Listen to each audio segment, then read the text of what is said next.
Hi friends, இன்னைக்கு நம்ம முடிவெட்டு கடைக்கு போய் முடிவெட்டிட்டு வருவோம். நம்ம இன்னும் கொஞ்சம் திருப்பில் முடிவெட்டு வரோம். அதுதான் கடைக்கு நட்டி இப்போ முடிவெட்ட போகிறோம். அதெல்லாம் வெட்டிட்டு இருக்காங்க. அர்ஜுன வில்லு ஹரிச்சந்திர சொல்லு இவனோட தில்லு போய்க்காது. எப்படி நல்லா வச்சாங்களா? எதிரியை இமயத்தை வெல்லு உனக்கு ஒரு எல்லை கிடையாது. இன்னும் கொஞ்ச நேரம் இருந்தாங்க.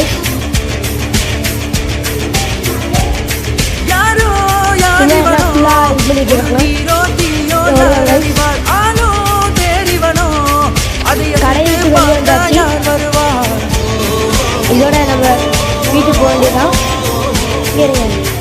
மொழியே வரல. இதோட இதான படித்த பால்வடி காய். இதோட வீட்டுக்கு வீட்டுக்கு வந்தாச்சு.